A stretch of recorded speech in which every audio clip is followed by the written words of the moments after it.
అందరికీ నమస్కారం అండి. నేను ఒక 2 డేస్ బ్యాక్ మీకు సత్యసాయి బాబా గారి దినచర్య గురించి చెప్పిన వీడియో ఒకటి మీకు షేర్ చేశాను. దాంట్లోంచి కొన్ని పాయింట్స్ని కొద్దిగా వివరణాత్మకంగా కొంచెం మాట్లాడదామని ఇప్పుడు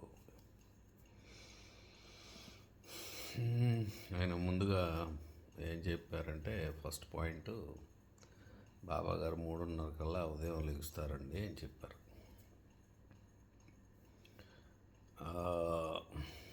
మీకు ఇంతకుముందు గతంలో చెప్పాను ఒకసారి. ఒక ఎవాకనింగ్ జరిగినటువంటి వ్యక్తి, అంటే కుండలిని ఎవాకనింగ్ జరిగినటువంటి వ్యక్తి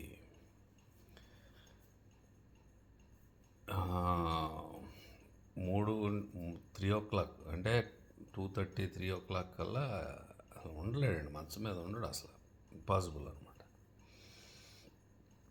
ఇంకా చెప్పాలంటే ఆయన అసలు పడుకోడండి. పడుకుంటాం అంటే ఒక మత్తు నిద్ర అనేటువంటిది ఉండదు అతను. కానీ ఎలా లెగుస్తారంటే ఒక ఫుల్ ప్లెంట్, అసలు తృప్తిగా పడుకున్నంత 10 గంటలు పడుకున్నంత తృప్తితో లెగుస్తాడు, కొంచెం సేపు అయినా సరే పడుకుని. అంటే 2:30 3 లోపు లేచిపోతాడండి కుండలిని ఎవాకనింగ్ జరిగిన వ్యక్తి. అంటే అలాగే సత్యసాయిబాబా గారు కూడా ఆయన ఉదయాన్నే లేచిపోయారు. అసలు పడుకోవడమే ఉండదండి, నిజం చెప్పాలంటే పడుకోడు అసలు. అంటే మీకు పడుకున్నట్లుగా అనిపిస్తుంది అంతే, జస్ట్ బాడీని రిలాక్స్ అవుతుంది అంతే. కానీ చక్కగా అసలు ప్లెంటీ ఆఫ్ స్లీప్ లాగా ఉంటుంది అనమాట ఆయన పరిస్థితి. ఓకే, తర్వాత ఆయన శిష్యుల గురించి చెప్పారు. బయటకు వచ్చిన తర్వాత ఆయన శిష్యులు ఎలా ఉంటారో, వాళ్ళ మానసిక స్థితులు ఎలా ఉంటాయి అనే దాని మీద వివరించారు. జాగ్రత్తగా అర్థం చేసుకోండి. సమాజం యొక్క రిఫ్లెక్షనేనండి. శిష్యులు అంటే ఎవరో సమాజమే కదా. సమాజంలో వాళ్ళు ఎలా ఉంటారు, ఎవరికి అసలు అంటే హైలీ సెల్ఫిష్గా ఉన్నారు వాళ్ళందరూ. భక్తులందరూ చెప్పారు కదా ఆయన, అసలు ఎన్ని సంవత్సరాల నుంచి వాళ్ళే ఉంటారు ముందు. వెనకాల వాళ్ళకి ఎవరికి అవకాశం ఎవరో బాధలు వాళ్ళ యొక్క అది కావాలి, చిన్న చిన్న విషయాలు పెద్ద అన్నీ ఆయనకి లెటర్లు రాయటం, ఇవన్నీ కూడా మనుషులు ఇలా కంప్లైంట్లు, ఒకళ్ళ గురించి ఒకళ్ళు కంప్లైనింగ్, ఇవన్నీ వాళ్ళు ఎప్పటి నుంచి ఉన్నారు, వాళ్ళు 30-40 ఏళ్ళ నుంచి శిష్యరికం చేస్తా అదే మానసిక స్థితితో ఉన్నారు. వాళ్ళు మాత్రం ఎదగల. అటువంటి వ్యక్తులందరినీ నేను ఆయన దర్శిస్తున్నాను. ఆయనకి తెలుసు, ఆయనకి సత్యసాయిబాబా గారికి తెలుసు, ఆయనకి వీళ్ళందరూ ఇలా ఉన్నారు అనేటువంటి తెలుసు. కానీ ఆయన ఏమనేవారు, మీరు అందరూ భగవత్ స్వరూపులు అనేవారు. ఆయన వీళ్ళందరూ ఆయన భగవంతుడు సత్యసాయిబాబా, భగవాన్ సత్యసాయిబాబా అంటారు. కానీ ఆయన ఏమనేవారు, మీరు అందరూ భగవత్ స్వరూపులే అనేవారు. కానీ వాళ్ళకి ఎవరికి నమ్మకం లేదు వాళ్ళు భగవత్ స్వరూపులని. ఆయనకు తెలుసు కాబట్టి ఆయన అన్నారు. ఎందుకని అన్నారు, ప్రతి వ్యక్తి కూడా ఎవల్యూషన్లో ఏదో ఒక పరిస్థితికి వచ్చినప్పుడు, ఒక స్టేజ్ వచ్చినప్పుడు అందరిలోనూ కూడా ఆ రియలైజేషన్ వస్తుంది. ఆ రియలైజేషనే ల్యాబ్స్. అక్కడ లోపం ఏంటి, మిగతా వాళ్ళకి శిష్యులకి అందరికీ లోపం ఎక్కడ ఉంది, వాళ్ళు రియలైజేషన్ వైపుకి రాలేదు కాబట్టి వాళ్ళు నమస్కారాలు పెడతా అలాగ బెగ్ చేస్తున్నారు అన్నీ. అది కావాలి ఇది కావాలని ఆయన కోరుకుంటున్నారు. కోరికలన్నీ కోరుకుంటా కూర్చున్నారు ఆయన దగ్గర, నమస్కారాలు పెట్టుకుంటా, పాద నమస్కారాలు చేసుకుంటా ఎవరికాళ్ళు.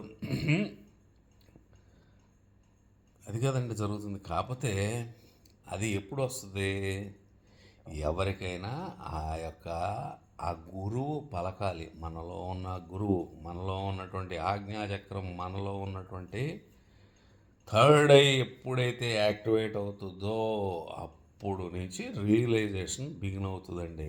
గుర్తుపెట్టుకోండి ఈ మాట.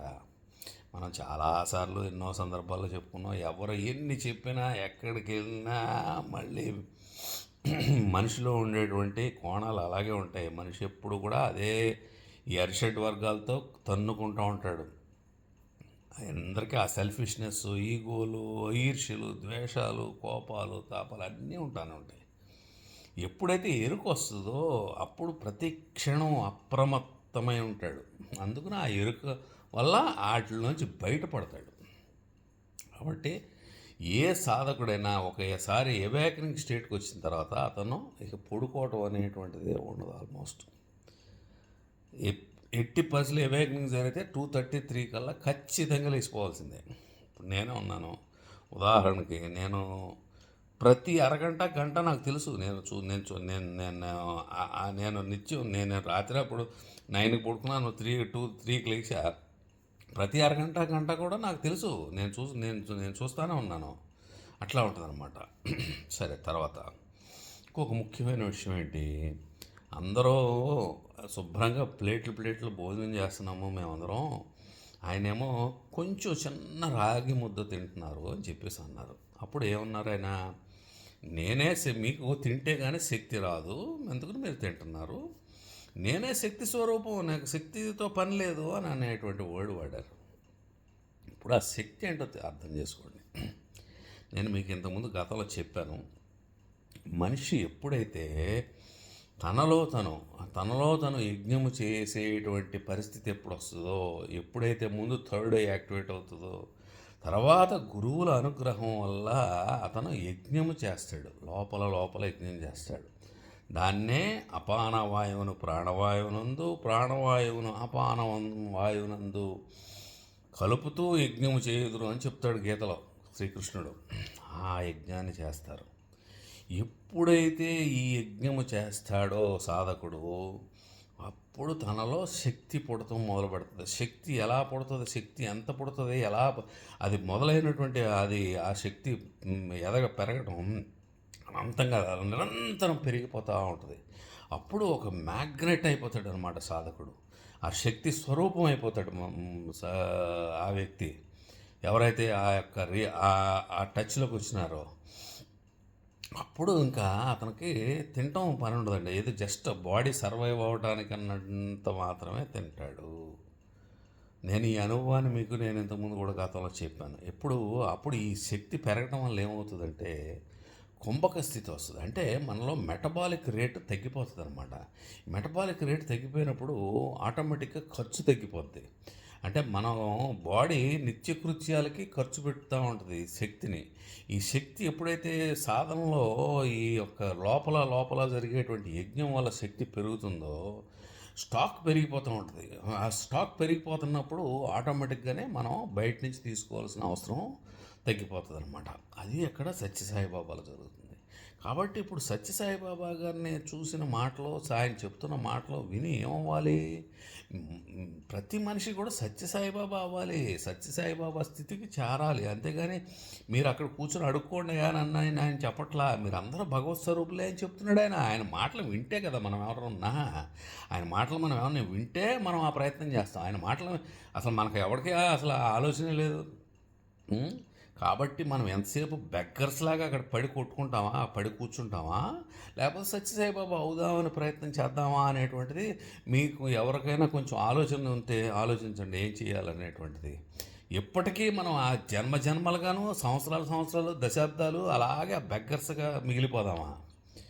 కొంచెం వేడి తెచ్చుకోండి, హీట్ తెచ్చుకోండి, కొంచెం పౌరుషం తెచ్చుకుని మనం కూడా ఏం చేయాలి, అయితే రేపు అయిపోతామా, అది అయ్యేది కాదు, ఏం కాకపోతే ఏంటంటే ఫస్ట్ రియలైజ్ అవుతాం, ఒక్కొక్కటి ప్రయత్నం చేస్తాం, ఒక్కొక్కటి ఎలాగ మనం ఆ వైపుకి ప్రయాణం చేయాలి, ఆ చెక్లోకి తెచ్చుకోవాలి, మన ఆలోచనలు తెచ్చుకోవాలి, మనం ఆ యొక్క అవేకనింగ్ వైపుకి మనం జర్నీ బిగిన్ అవ్వాలి కదా కనీసం. ఇప్పుడు నేను ఎన్నో సంవత్సరాల మట్టి ఇంచుమించుగా ఒక 10 సంవత్సరాలుగా నేను చెప్తా ఉన్నాను, ఇంతవరకు నాకు ఎవరు ఒక్కడు కూడా తగల. నిజంగా మేము సాధన చేస్తున్నాము అనేటువంటి వ్యక్తులు నేను 10 సంవత్సరాల అనుభవంలో, నేను 10 సంవత్సరాల నుంచి చెప్తున్నాను ఈ టాక్స్లో, నాకు ఒక్కడు కూడా తగలలేదండి ఈరోజు వరకు, నేను మీకు చెప్తున్నాను. కాబట్టి కొంచెం ఫైర్ ఉండాలి. ఆ ఫైర్ ఉంటేనే కానీ మనిషి అవేకనింగ్ వైపుకి వెళ్ళలేడు. కరేజ్ కావాలి, ధైర్యం ఉండాలి. ఆ ధైర్యంతో దూకాలి, సాధన వైపుకు ప్రయాణం చేయాలి. కాబట్టి దయచేసి మీరు ఇది అర్థం చేసుకోండి. ఇలాగ ఎన్నో మనం విషయాలు చెప్పాల్సినవి ఉన్నాయండి, నేను ఒకటొకటి చెప్తాను.